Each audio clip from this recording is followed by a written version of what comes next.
The battle between the NALC and Congress has been waged for more than 120 years, but we need to start from the beginning. That takes us back to July 26, 1775, when Benjamin Franklin was named the first Postmaster General by the Second Continental Congress. As the owner of the Pennsylvania Gazette and Paul Rogers Almanac, this was a placement that would benefit both Mr. Franklin and the country, allowing for freedom of speech and the mails to become more widespread.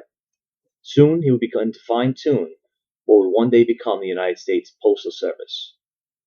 In his inaugural address in 1782, George Washington emphasized that geographically the new United States was too large an area to govern and communicate with without some form of mail system. He began the process which would eventually lead to the formation of the Post Office. In the Constitution of 1787, Congress had been granted the right to establish post offices and post roads, and was officially established with the Postal Service Act of February 20th, 1792. This included the hiring of the first letter carriers, but was also the beginning of the seemingly never-ending battle with Congress and the government. The new letter carriers received no set salary, but they were allowed to collect 2 cents per letter delivered, though this fee was rarely collected as patrons had the right to pick the letter up at the post office for free. The job was dangerous and paid little or nothing. The earlier carriers were poorly treated, and they were hired and fired at the whim of their postmasters. The postmasters were often, if not always, hired as payback to a political ally, and this led to rampant mistreatment of carriers who had no recourse. The cronyism became so deeply embedded in the fabric of government that in 1829, the Postmaster General, William H. Barry, was actually named as a member of the presidential cabinet of Andrew Jackson, a practice that remained in place until 1971. This gave birth to the phrase, "To the victor belongs the spoils." Fast forward to 1863. Congress passed a law that mandated free city delivery of the mails in cities of more than 50,000, which had a profound effect on the post roads and populations of big cities, where the masses were now flocking in order to be able to receive this newly free service. In July of that year, 449 carriers began delivering in 49 cities across the country. The carriers soon began to form associations, usually as a mutual benefit organization or a social club, but the formation of a national union was still years away, and the spoils system would prevent any such formation, as the carriers feared for their jobs. It wasn't until almost 20 years later, in 1883, that carriers were hired based on the taking of an exam, not on what political party they belonged to. The Pendleton Act was in direct reaction to the assassination of President James Garfield by a disgruntled political hopeful, a death that was accredited to the spoils system. The belief was if he hadn't placed a friend in the position of the assassin, he wouldn't have been killed. This had an adverse effect on the carriers, however. If postmasters didn't have to give jobs to company men of their political liking, why would Congress help the carriers at all? If carriers did not depend on politicians for their jobs, then surely their loyalties would soon be switching from their bosses to each other. The stage was set. It was time to organize and do battle with Congress. The following year, a small organized group of New York City and Washington, D.C. letter carriers approached Congressman Samuel Sunset Cox of New York to try and secure vacation days for the carriers in their cities, and Mr. Cox was sympathetic to their cause. Though not an actual organized union, their organized agitation resulted in a major win, as Sunset Cox was able to persuade Congress to give all letter carriers 15 paid vacation days per year. This was the first major win for letter carriers in Congress, but the war had just begun. On August 29, 1889, in the meeting hall above Schaefer's Saloon in Milwaukee, the first meeting for a national organization of letter carriers was called. Carriers from many small and mid-sized cities were represented. This small-town meeting would eventually reach all the major cities, and by July of 1890, the differences of the big cities and small cities were laid to rest. The National Association of Letter Carriers was now truly national. The first priority of the new letter carrier union was to establish an equalized national pay system. Carriers in big cities were paid more than those in smaller cities.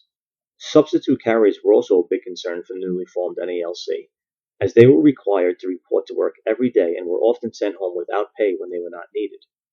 They pled to Congress, but to no avail, and to make matters worse, in 1902, Theodore Roosevelt issued a gag order which forbade all postal and federal employees the ability to solicit Congress.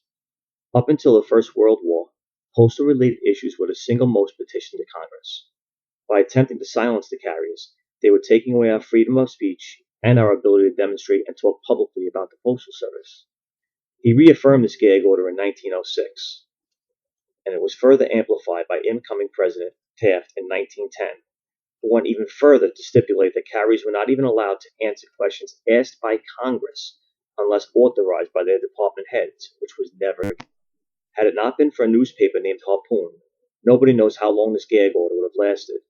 An article in their newspaper in 1912 caught the ears of Congress, which, contrary to the letter carriers' previous relationship, found Congress to be on their side. The tides were about to change. The gag order was lifted by the Lloyd-La Follette Act, which the NALC fully supported, except for one proviso, the no-strike amendment. As big a victory as the lifting of the gag order was, a big bargaining chip in the early 1900s was the right to go on strike. Still, the passing of this law was considered a victory, and the NALC was on the right track. 1912 provided wins for the NALC and letter carriers with other laws as well. The Riley 8 and 10 Act prohibited management from having carriers work on and off over a 24-hour period, mandating that a workday would not exceed 8 hours work out of one 10-hour span, and also secured carriers a day of rest on Sundays with the passing of the Man Sunday Closing Act. Carriers still had a fear of joining a union, as years of the spoils system had taught them, yet still, slowly, membership began growing and more branches began to form. In September of 1917, we began our affiliation with the American Federation of Labor, which would later merge with the Congress of Industrial Organizations to become the AFL-CIO.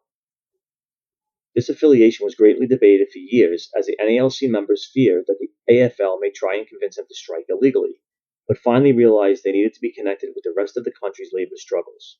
This only strengthened the NALC, and the battle for higher wages, paid sick leave, and a retirement system were next on their agendas. By 1920, they had won these battles. The Civil Service Retirement Act was passed, giving carriers a retirement age of 65 and annuities based on years of service. Months later, after considerable lobbying, they also received 10 sick days and a raise. Our winning streak continued after the appointment of Will Hayes as Postmaster General, who was a true friend to the carriers and announced a humanization policy, believing that the carriers should be treated with more dignity. He also established the National Service Relations Council, which worked closely with unions on things such as working conditions, a Christmas holiday, and credit unions, among others. His mark on the post office was left for years, though he only acted as PMG for one. He left to become the first president of the Motion Picture Producers and Distributors of America and was given a star on the Hollywood Walk of Fame for his work done there. He was a champion for the working class, and he will never be forgotten. The tone set by Hayes of mutual respect would lead to Congress passing pay raises in 1924 and 1925. This would serve them well for a while, as the Great Depression was about to begin. From 1929 to 1939, the country was in a financial freefall, and letter carrier jobs were considered to be high-paying. In 1932, however, Franklin Roosevelt rammed through his New Deal, which was a new slash and burn on government spending and salaries. After 2 weeks in office, he cut carriers' pay by 15% and rendered carriers, but more particularly substitute carriers, again to be severely underpaid. This would be overturned in 1935, but the carriers were ravaged by depression just as the rest of America was. Also in 1935, the 40-hour workweek was secured after almost 50 years of trying. The NALC fought wage battles for years, including wartime bonuses and occasional raises. The biggest loss sustained by the letter carriers in the country as a whole was the abolishment of twice-a-day delivery in 1950. The NALC was never able to restore this system, and carriers were now on the street for the entire day after casing their mail in the morning. These cuts were deemed necessary and accepted by the postmaster at the time, who did not ask for or accept the NALC's offer to help. Though wages were considered fair in 1952, working conditions worsened based on the new physical demands of being outside for longer periods of time. No good news came out of Washington until 1962, when a new president, John F. Kennedy, took office. JFK signed Executive Order 10988, which replaced the outdated Lloyd-La Follette Act of 1912 and allowed for the recognition of the NALC to become the sole bargaining unit for the letter carriers on the working floor and at the contract table. This allowed the NALC to negotiate with management an agreement, rather than have raises mandated by congressional laws. This order resulted in contracts being agreed to by both sides for the next 4 years. The U.S. involvement in the Vietnam War curtailed our run of success, and in the following years the Postal Service issued take-it-or-leave-it contracts with meager raises, which caused resentment on the working floor and a huge turnover in workers. By 1969, wages were so low that a letter carrier in New York City was eligible for welfare. The pay was well below the national average for the American family. The swell of anger was brewing. Newly elected President Nixon gave empty promises to the carriers and brandished ideas of a self-supporting postal service, which the NALC believed would take away our biggest tool, lobbying Congress. Nixon also reiterated that even if we were self-sufficient and run as a company, we would still not have the right to strike. Low pay, no right to strike, and a country being run by someone who wanted to take the Postal Service apart was a recipe for disaster. 1970, carriers had taken enough. On March 18, 1970, letter carriers in New York City went on strike. They were soon followed by other cities, and eventually the strike had reached across the nation. Though illegal and not supported by the NALC at the national level, carriers picketed in front of post offices nationwide. Then President of the NALC, James Rodemaker, was forced to take a stance. Back the wildcat strike and possibly face the dismantling of the entire workforce, or negotiate with both management and craft to get them back to work while working on an acceptable contract. This worked in most cities as carriers began to return to work, but not in New York City. Branch 36 refused to go back to work, and 25,000 soldiers were ordered to work in New York as scabs. This did not turn out as the government had hoped, but after 8 days, the carriers finally did return to work, the first city to go out and the last one to come back. This return allowed the NALC to begin the negotiations with the post office. An agreement was reached on April 2, 1970, 16 days after the strike began. Many of the rights the NALC had been fighting for years were addressed, and after all legalities were ironed out, the Postal Reorganization Act was signed on August 12th.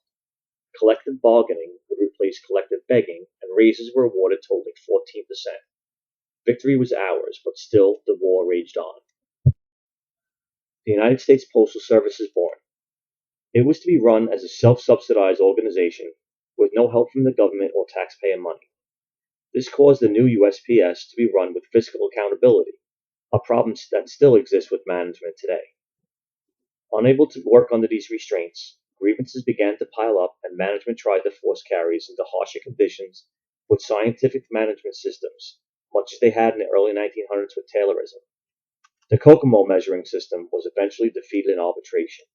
The NALC was victorious in turning over these scientific measures. By 1978, the NALC was in complete control, having righted the ship from the turmoil of the strike, and their newly conceived political action fund, COLSEP, was up and running. COLSEP will be instrumental in helping our friends in Congress be elected to office. It also helped us by creating a grassroots movement of letter carriers.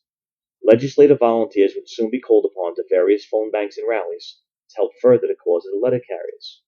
By 1983, COLSEP funds were directly responsible for winning the fight against universal Social Security and made it necessary that all branches of the government look at the NALC as a force in this country. The NALC has successfully fought the COLAs and continues to bargain for our contract. Though the 1984 contract allowed for a second tier of employees, FERS, it protected the rights of the CSRS workers. The USPS and NALC have had a much better working relationship over the last 30 years than we did previously, and most of our battles now are still with Congress. Bill after bill comes through Congress that we as union must either fight for or against. NALC programs such as e-Activist, which is like the emergency broadcast system for carriers, and the bills that affect us, continue to keep the NALC at the forefront of the national unions when it comes to our understanding of issues and where we stand on them. Our knowledge of what is going on in Congress is instrumental in our moving forward, both as an entity and as a union. We are faced with the heavy lifting of saving the USPS from itself and the congressmen and women who are hell-bent on destroying it. H.R. 2309 is as big a danger as we faced in years, and we will win the battle. We faced adversity since our inception, and it continues today. The question is, what can we do to help? Be ready, for one, to spring into action, whether it's at a rally or a phone bank. Give to COLSEP. It's our greatest resource in the fight for our rights and benefits. Educate yourself on where we've been and where we're going. Be strong, be together, be united. Together, we will win the war.